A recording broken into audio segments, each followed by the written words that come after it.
अस्सलाम वालेकुम दोस्तों, मैं मोहम्मद शहबाज अपने वीकली वीडियो लॉग के साथ आपकी खिदमत में हाजिर हूं। तो मेरी आप दोस्तों से दरख्वास्त है कि जिन दोस्तों ने अभी तक मेरे चैनल को सब्सक्राइब नहीं किया, प्लीज़ सब्सक्राइब करें, लाइक करें और दोस्तों में शेयर करें।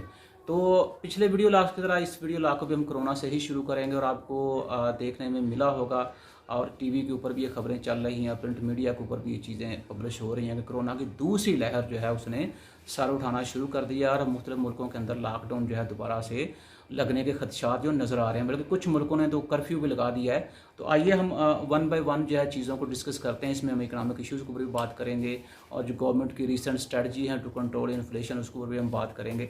तो सबसे पहले अगर देखा जाए तो जो अक़वाम मुत्तहिदा की एक खबर पब्लिश हुई है उसके मुताबिक अगर देखा जाए तो अक़वाम मुत्तहिदा की खबर के रिपोर्ट के मुताबिक ये कहा जा रहा है कि बरतानिया में एक हफ्ते के अंदर ये जो पिछला वीक है उसमें कोरोना के मरीज़ों की तादाद में दुगना इजाफा हो गया है और ओमान ने तो कर्फ्यू नाफिज कर दिया। गल्फ़ कंट्री की बात कर रहा हूँ।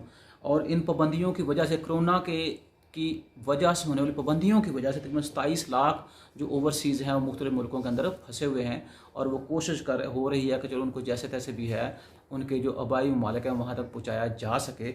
अब देखें ये कोशिश किस हद तक कारगर साबित होती है कि वो लोग जो हैं वो अपने अपने घरों को या आबाई वतनों को वापस आ सकते हैं। उसके बाद ये कहा जा रहा है कि दुनिया में तकरीबन 3,60,77,000 मुसद्दका केसेस जो हैं उनका सामना आया और भारत में हलाकतें 1 लाख से तजावज़ कर गई हैं। और अगर पीछे हफ्तों में अगर आपको याद हो तो भारत के अंदर मतलब कि कोरोना की दूसरी लहर की वजह से मरीज़ों में सबसे ज़्यादा जो तेज़ी में इजाफा देखने में आया। शायद भारत दुनिया का पहला मुल्क बन चुका है जहाँ कोरोना की वजह से मौत भी हुई है, कोरोना की वजह से मरीज़ जो हैं वो भी उनमें इजाफा देखने को आया है। फ्रांस में इस कोरोना की वजह से उन्होंने SOPs के ऊपर सख्ती से अमल दरामद करने की ताकीद की है लोगों को। और रूस में जो कि वो दावा किया जाए कि उन्होंने वैक्सीन तैयार कर ली है और ख़ासकर सदर पुतिन जो है वो ये कह रहे हैं कि हमने अपने रिश्तेदारों को भी वैक्सीन जो प्रोवाइड किया है ताकि वो देखें कि ये कोरोना के असर किस कदर ज़ाइल कर सकती है।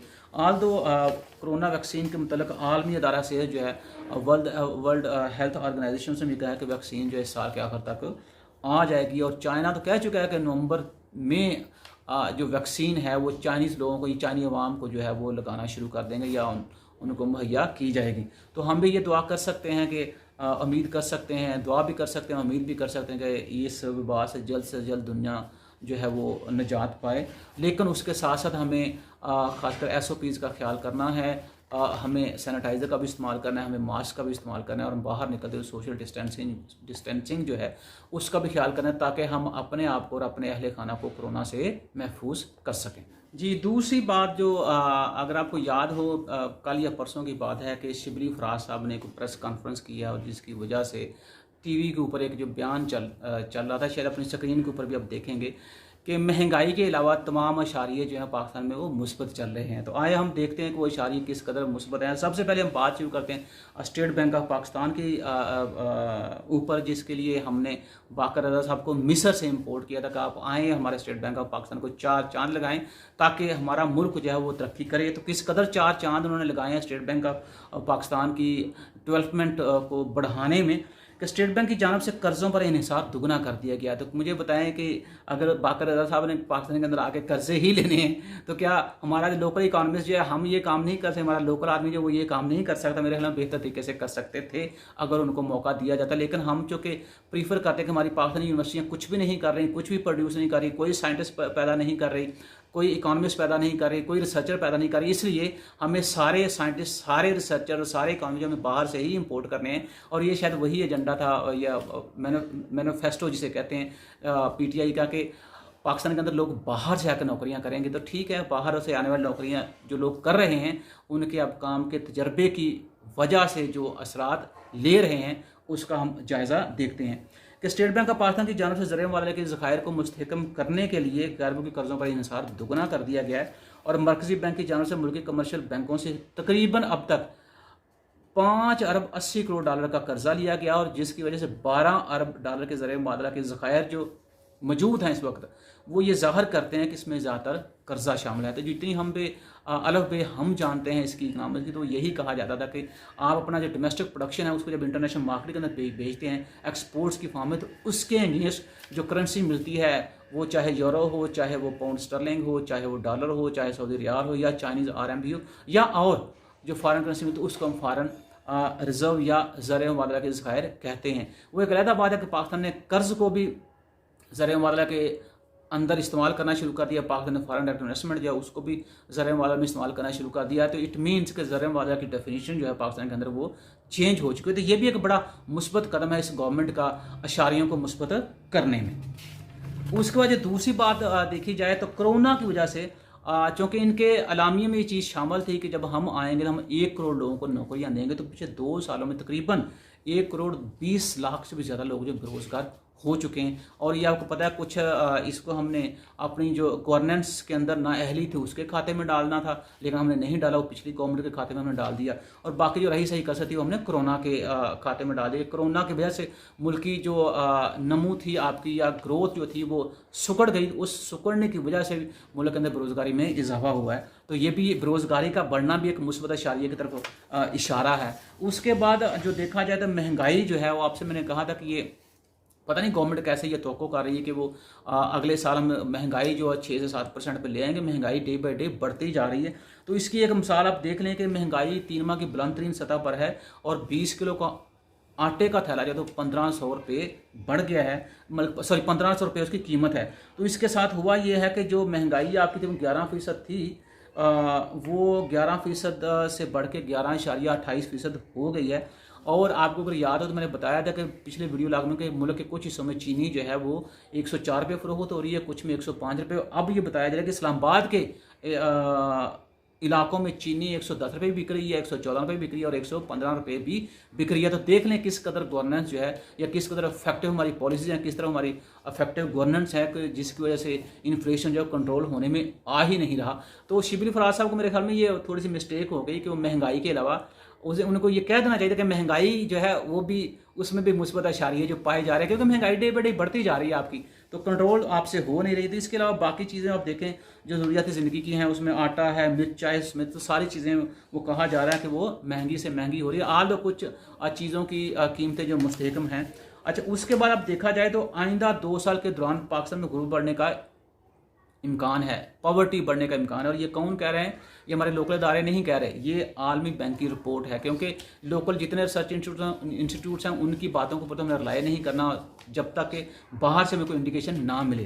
तो आलमी बैंक जो है वो ये कह रहा है, और उसमें भी उनके जो चीफ इकानमिस्ट हैं हैनस टिमर साहब, उन्होंने ये बात कही है कि जनूबी एशिया जो उसके लिए खबरें उतनी अच्छी नहीं है, और खासकर पाकिस्तान के लिए तो खबरें बिल्कुल भी अच्छी नहीं है। तो वर्ल्ड बैंक की रिपोर्ट ये कह रही है कि गुर्बत में पाकिस्तान में आइंदा 2 साल में गुर्बत में इजाफे का इम्कान है और बैरूनी कर्ज़ों की अदायगी में मुश्किलात का भी सामना करना पड़ेगा। और एशियाई माला की जो शरह नमू थी, ये वर्ल्ड बैंक की रिपोर्ट के मुताबिक आइंदा साल जनूबी एशिया में तरक्की की शरह -7% से बेहतर होकर 4.5% होने की तवक्को है। उसके बाद ये कहा जा रहा है कि पाकिस्तान के लिए खासकर माली साल 2021 में पाकिस्तान की तरक्की की शरह 0.5% से भी कम रहने की तवक्को है। तो पहले हम -0.4% थे, अब हम उससे बढ़ के बेहतरी जो है उसमें वो देखने को मिल रही है। शायद इसी की बात कर रहे हैं शिबली फराज साहब जो। मुझे ये बताइए कि अगर आपकी जो शरह नमू है 0.5% से भी नीचे रहती है तो क्या रोज़गार में इजाफा होगा? कभी भी नहीं होगा, क्योंकि पाकिस्तान का जो पॉपुलेशन ग्रोथ रेट है वो 2% से भी ऊपर है। तो बीच का डिफरेंस निकालें तो आप ये देखें कि आइंदा साल के अंदर जो बेरोज़गारी है उसमें तकरीबन 1.5%, 1.4% या 1.6% इजाफा होने के इम्कान पाए जाते हैं। उसके बाद ये कहा गया है कि 2021 और 22 में भी औसतन जो आपकी शरह नमू है वो तकरीबन 1.3% रहेगी। तो इसका मतलब ये हुआ कि हमें 2021 में और 22 में भी बेरोज़गारी बढ़ने का सामना करना पड़ेगा। तो जब बेरोज़गारी में इजाफा होगा तो इसका मतलब लोगों का जो सोर्स ऑफ इनकम वो पहले से कम होगा।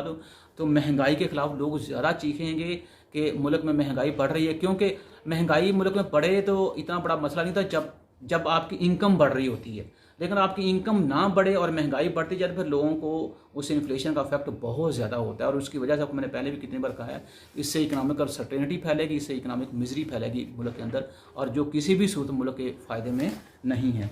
अच्छा, उसके बाद हमारा जो IMF के साथ कर्जे का जो एक प्लान चल रहा था शेयर का, उसमें IMF ने ये कहा है कि कर्जा बहाली प्रोग्राम की बहाली बिजली महंगी और टैक्स बढ़ाने से लिंक कर दी गई है। मतलब कि जब तक आप बिजली महंगी नहीं करेंगे, टैक्स नहीं बढ़ाएंगे, उस वक्त तक कर्जा जो है वो बहाल नहीं किया जाएगा। मुझे भी बताइए कि जब बिजली महंगी हो जाएगी तो हर वो चीज़ जहाँ बिजली इस्तेमाल हो रही है, क्या उसकी कॉस्ट ऑफ प्रोडक्शन में इजाफा नहीं होगा? जब इजाफा होगा तो महंगाई बढ़ेगी।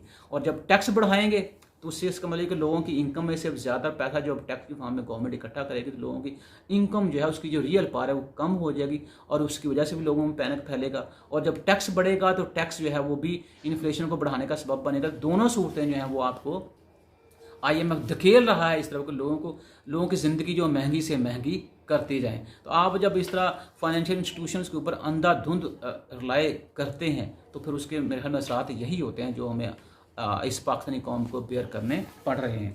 उसके बाद जो मुस्बत अशारिया, अगर आप देखा जाए तो पिछले दिनों एक खबर चल रही थी कि पाकिस्तान में करंट अकाउंट जो है वो सरप्लस में चला गया। क्यों? कि वहाँ फॉरेन रेमिटेंस का पैसा बहुत ज़्यादा आया था इस साल, उसकी वजह करंट अकाउंट जो है आपका नेगेटिव से पॉजिटिव में होगा। लेकिन साथ ये भी खबर अब लग गई है कि मुल्क में तजारती खसारा बढ़कर, तजारती खसारा ट्रेड डेफिसिट जिसे कहते हैं, बढ़कर 5 अरब 80 करोड़ डॉलर तक पहुँच गया है। और अगर तजारती खसारा आपका बढ़ रहा है तो मैं कैसे मानूंगा आपका करंट अकाउंट जो है वो भी आपका पॉजिटिव में है।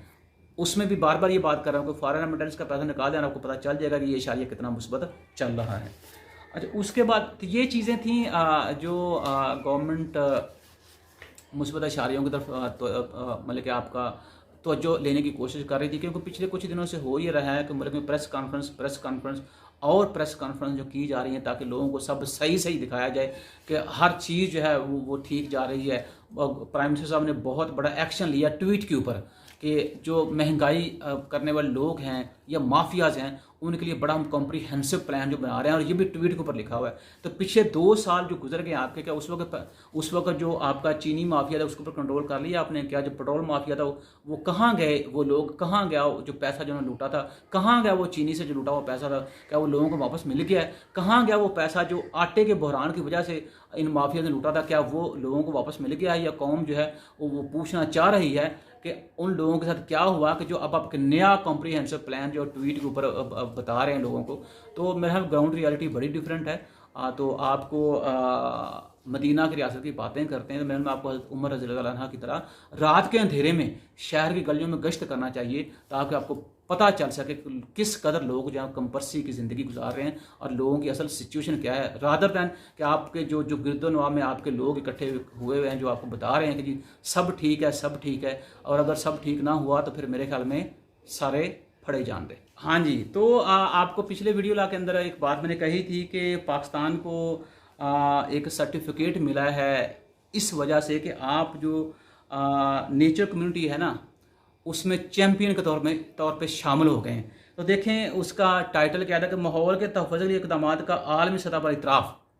मतलब कि इस कदर काम किया पाकिस्तान ने कि जो बैनुल-अक़वामी सतह पर इन कोशिशों का जो इतराफ़ किया जा रहा है कि Pakistan champion for nature community में शामिल हो गया है। मतलब कि गिरदोनवा हमारा इन्वायरमेंट इस कदर वो साफ़ हो गया कि हमारा दिल करता है कि हम खुले खुले सांस लें ताकि हमारी सेहत जो है वो अच्छी हो। और ज़ाहिर सी बात है इन्वायरमेंट जो है इसका इफेक्ट तो पड़ता है। अगर आप यूरोप जो है या अमेरिका जो वहाँ लोग जाना चाहते हैं उसकी वजह से ये है कि वहाँ पर इन्वायरमेंट बड़ा साफ़ है, बड़ा लोग वहाँ जाते हैं, नेचर को एंजॉय करते हैं। वो कहता बात है कि हम अपने मरी या अपने ये गिलगित बल्तिस्तान के बाद ये हुंजा या नारान करगान को हम शायद उसका इतनी अहमियत नहीं देते कि मैं ये समझता हूँ कि ये इलाके ज़्यादा अगर थोड़ी सी केयर की जाए इन इलाकों की तो ये ज़्यादा इंजॉयबल हैं कंपेयर टू यूरोपियन कंट्रीज़ के। लेकिन खैर वो एक अलग इशू, उसके ऊपर हम कभी बाद में बात करेंगे। तो ये जो इतराफ़ है बैनुल-अक़वामी सतह के ऊपर, इसको किस कदर जो है वो ठोंस दिया है वापस चीफ जस्टिस साहब के इस बयान ने। पेशावर में गर्द ही गर्द है, बिलियन ट्री सुनामी का एक भी दफ्तर नज़र नहीं आता। तो या तो वो जो बैनुल-अक़वामी सतह पे लोग थे जो पाकिस्तान को सर्टिफिकेट दे रहे थे वो अंधे हैं, या फिर मेरे ख्याल में कि हमें इन्वायरमेंट का पता ही नहीं है कि इन्वायरमेंट बेसिकली होता क्या है। और आपको मैंने शायद वीडियो ला के अंदर ये भी बताया था कि किसी भी मुल्क की सस्टेनेबल डेवलपमेंट के लिए उस मुल्क की ज़मीन का 22.5% जंगलात पे होना ज़रूरी है। अब ये मुझे बताइए कि ये जो बिलियन ट्री सुनामी मनसूबा जो था इसके दरख्त कहाँ लगाए इन्होंने? पंजाब के किसी छुपे हुए एरिया के अंदर लगाए हैं या KPK के अंदर किसी छोटे से एरिया में लगाए हैं, सुबह बलूचिस्तान में लगाए हैं, सुबह सिंध में लगाए हैं, सुबह बल्तिस्तान में लगाए हैं, या आज़ाद कश्मीर के अंदर लगाए हैं? कहाँ लगाए हैं दरख्त इन्होंने? क्योंकि आप बिलियन ट्री, तो बिलियन एक बहुत बड़ा लफ्ज़ होता है, कोई छोटा है तो नहीं है कि मतलब बस ठीक है, जब आपने कोई छोटे से एरिया में वो दरख्त लगा दिए। तो आपको याद है कि वो जो केपी के अंदर एक वीडियो भी वो वायरल हुआ था, जहाँ गवर्नमेंट के लोग दरख्त लगा के गए थे और उसी तकरीबन उसके फ़ौरन बाद ही वहाँ के लोगों ने दरख्तों को उखाड़ना शुरू किया। तो बाद में बताया जी वो कन्फ्लिक्टेड एरिया था जहाँ पे इन्होंने दरख्त लगाए थे। तो जैसे मैं आपको बता दूंगा, पाकिस्तान में 5.2% जो टोटल लैंड का पोर्शन है उसमें जंगलात पाए जाते हैं। तो आप अपने गिरदोनवा में देख लें कितने दरख्त जो गवर्नमेंट ने लगाए, कितने हमने क्योंकि उसमें मैं कसूर समझता हूं आवाम का भी है कि हमने कितना उन दरख्तों की हिफाजत की है, या हम खुद जो है अपने घरों में कितने दरख्त लगाते हैं, कितने पौधे लगाते हैं, ताकि हम अपने घर को जो है, घर के माहौल को जो है कम से कम उसी को ग्रीन कर लें। तो ये भी सारी बातें जो हैं वो सर्टिफिकेट्स के अंदर हैं। मेरे ख्याल प्राइम मिनिस्टर साहब को बाहर निकलना चाहिए अपने प्राइम मिनिस्टर हाउस से, और वो देखना चाहिए इनको घूम फिर के किन एरियाज़ के अंदर ये जो वजारत इन्वायरमेंट है या माहौलियाती तब्दीली की वजारत जो इन्होंने कितना काम किया, कोई दावे तो बहुत ज़्यादा करते हैं उन्होंने। तो मेरे ग्वादर को भी वेस्ट फ्री सिटी का नाम दे दिया है, ग्वादर को भी ग्रीन सिटी का नाम दे दिया है। तो अब पता नहीं ये इसमें हकीकत किस कदर पाई जाती है। खैर ये चीज़ें थी जिसको तवज्जो देने की ज़रूरत है। और आपको बता दूं कि ये पाकिस्तान का बहुत बड़ा इशू होगा आने वाले वक्त में, बल्कि मेरे ख्याल में शायद इशू ये शुरू हो चुका है कि इन्वायरमेंट की वजह से, इसकी वजह से आगे जो हेल्थ है उसके ऊपर कितना इफेक्ट होगा, आपके टूरिज्म के ऊपर कितना इफेक्ट होगा, आपके जो एक्सपोर्ट्स हैं जो आप डिफरेंट कंट्रीज़ को करेंगे उसके ऊपर किस कदर इफेक्ट होगा। ये बहुत बड़े चैलेंज होंगे पाकिस्तान के, जो आने वाले दिनों में पाकिस्तान को फेस करने पड़ेंगे। तो सबसे जो आगे बात हम कर रहे थे, अगर आपको याद हो तो मैंने पिछले वीडियो लॉग में कहा था कि पाकिस्तान ने स्पीडएक्स जो है उसको अक्टूबर में, शायद नवंबर में बंद करने का फैसला कर दिया। लेकिन आज जो पिछले वीक ये खबर आई है कि PIA 5 बरस लगातार खसारे के बाद मुनाफा में आ गई है। तो जब एक अदारा जो है वो मुनाफा में आ गया तो उसके एसेट को बेचने की कोई ज़रूरत है, या उसके एसेट को बेचने का कोई तुक बनता है? मेरा नहीं ख्याल कोई तुक बनता है। और मुझे समझ नहीं आ रही कि ये किस कदर गवर्नेंस है कि अदारा जो है वो पहले खसारे में था और अचानक से अदारा प्रॉफिट में आना शुरू किया और फिर उसके अपने एसेट भी बेचने शुरू कर दी। और इसकी बड़ी एक रीसेंट एग्जांपल जो है वो रूजवेल्ट होटल की, जो अमेरिका में PIA की जायदाद है, वो पहले वो तकरीबन उसके बारे में जो पिछले चंद महीनों से एक अफवाह बनाएगी, पूरा आप देखें कि पूरा एक ग्राउंड बनाया गया है, पूरा एक प्ले किया गया पूरी कौम के साथ। और आज जो कहा गया 31 अक्टूबर से उसकी इंतजामिया ने कहा है, वेबसाइट के ऊपर लिखा है कि 31 अक्टूबर के बाद जो रूजवेल्ट है उसको बंद किया जा रहा है, इसमें खसारा पाया जा रहा है कितना, $15 बिलियन का। और 142 मेरे ख्याल में मिलियन डॉलर जो है वो तो गवर्नमेंट ऑफ पाकिस्तान जो काबीना से मंजूर हुए थे कि ठीक है इस होटल को बेहतर से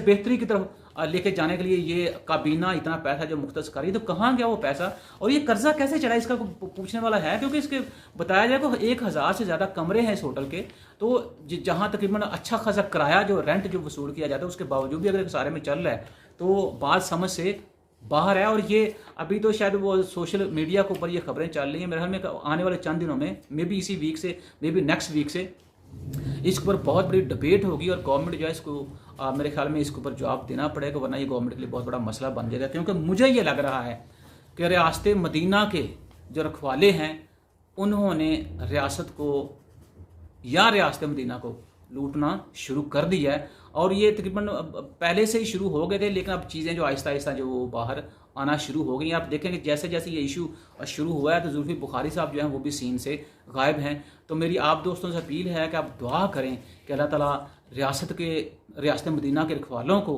रियासत मदीना की हिफाजत करने की तौफीक अता फरमाए। खुदा हाफ़िज़।